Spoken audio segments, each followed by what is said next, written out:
মই ডিব্ৰুগড় জিলা ক্ৰীড়া বিষয়া।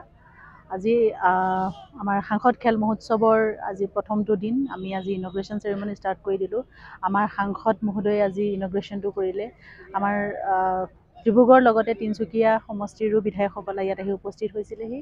খুবেই এটা ভাল দিন। আমাৰ যিসকল খেলুৱৈ ইয়াতে উপস্থিত আছে, কেৱল সাংসদীয় আমাৰ তিনিচুকীয়া আৰু ডিব্ৰুগড়ৰ সাংসদীয় যিখিনি খেলুৱৈ আছে সেইখিনি আহি ইয়াত উপস্থিত হৈছিলেহি। আজি পোনপ্ৰথমতে আমাৰ ফুটবল খেলটো অনুষ্ঠিত হৈছে। ইয়াতে বিভিন্ন ধৰণৰ খেলসমূহ দিয়া হৈছে। এটা হ'ল কনভেনশ্যনেল গেম আৰু এটা হ'ল ট্ৰেডিশ্যনেল গেম। কনভেনশ্যনেল গেমত আমি ৰাখিছোঁ ফুটবল, ভলীবল, ক্ৰিকেট, তাৰপিছত এথলেটিক্স আছে। আৰু ট্ৰেডিশ্যনেল গেমত আমি ৰছী টনা, তাৰপিছত পিঠু গেম আৰু খো গেমটো, আৰু তিনিচুকীয়া ডিষ্ট্ৰিক্টৰ কাৰণে আমি কাবাডী গেমটো অনুষ্ঠিত কৰা হৈছে। আমাৰ সাংসদ মহোদয় ইতিমধ্যে সকলোকে কৈ গ'ল। আমাৰ যি খেলুৱৈসকল, নতুন প্ৰজন্মৰ খেলুৱৈসকল, তেখেতসকলক উৎসাহিত কৰিবৰ কাৰণে এই মহোৎসৱটো, আমাৰ খেল মহোৎসৱটো অনুষ্ঠানটো ইয়াতে আৰম্ভ কৰা হৈছে। সমগ্ৰ অসমতে এই অনুষ্ঠানটো, অকল অসমেই নহয়, সমগ্ৰ ভাৰততে এই অনুষ্ঠানটো অনুষ্ঠিত কৰা হৈছে। আজি আমাৰ ডিব্ৰুগড় জিলাই এই পদক্ষেপ পোনপ্ৰথমে লোৱা হৈছে। আৰু আমি ভাবিছোঁ যাতে এই সাংসদ খেলৰ জৰিয়তে আমাৰ যিসকল প্ৰতিভা আগবাঢ়িব ওলাইছে, সেইসকলক এটা নতুন দিশ দেখুৱাই নিব বুলি আমি আশাবাদী।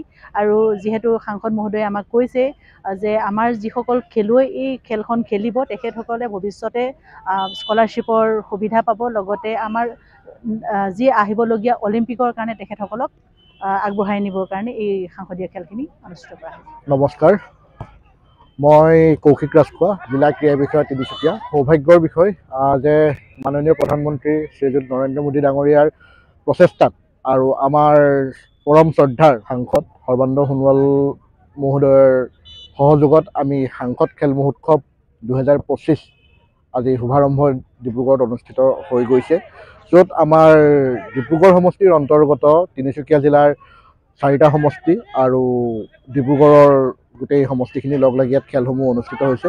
তাৰ কাৰণে আমি খুব আশাৰে বাট চাই আছিলোঁ কেতিয়া সাংসদ খেল মহোৎসৱ হ'ব। আৰু আপোনালোকক জনাবলৈ পাই সুখী হৈছোঁ যে আমাৰ তিনিচুকীয়া জিলাৰ 4টা সমষ্টিৰ পৰা প্ৰায় 6000 ৰেজিষ্ট্ৰেশ্যন এতিয়ালৈকে সম্পন্ন হৈছে আৰু বৰ্তমান সময়তো ৰেজিষ্ট্ৰেশ্যন প্ৰক্ৰিয়া চলি আছে।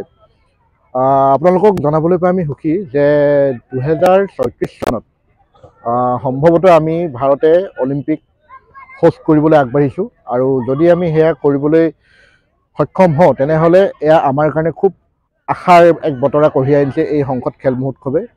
যিহেতু সংসদ খেল মহোৎসৱত আমাৰ আণ্ডাৰ-19 কেটেগৰীত খেলসমূহ অনুষ্ঠিত হৈছে, গতিকে আণ্ডাৰ-19খিনি আজিৰ পৰা আমি 10 বছৰ হ'লে তেওঁলোক একোজন পৰিণত খেলুৱৈ হিচাপে পূৰ্ণাংগ পৰ্যায়ত তেতিয়ালৈকে তেওঁলোকে নিজৰ শ্ৰেষ্ঠতা দিব পৰা পৰ্যায়ত থাকিব। আৰু ইয়াৰ যোগেদি আমি খুব এক সুন্দৰ আশাৰ ৰেঙনিৰে আমি অনাগত অলিম্পিকত 34ত অনুষ্ঠিত হ'বলগীয়া সেই অলিম্পিকত আমি সক্ষম হ'ম বুলি আশা ৰাখিছোঁ। হালধীয়া জাৰ্চি পৰিহিত খেলুৱৈসকল ডিব্ৰুগড় পৌৰ নিগমৰ আৰু ৰজাভেটা গাঁও পঞ্চায়তে পৰিধান কৰিছে বগা আৰু নীলা ৰঙৰ জাৰ্চি।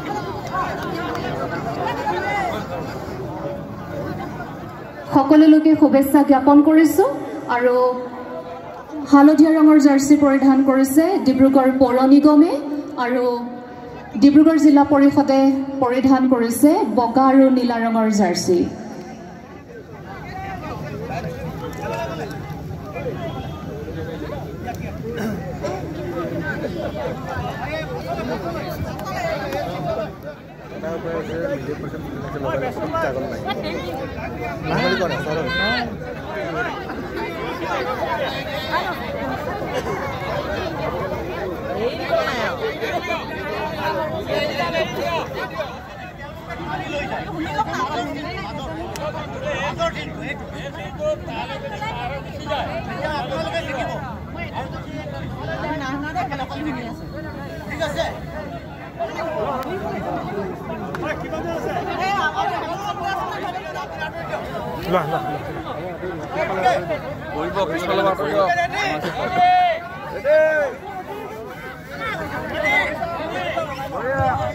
দৰ্শকসকলক খেলৰ ঠাইৰ পৰা আঁতৰি থাকিবৰ কাৰণে অনুৰোধ জনাইছো।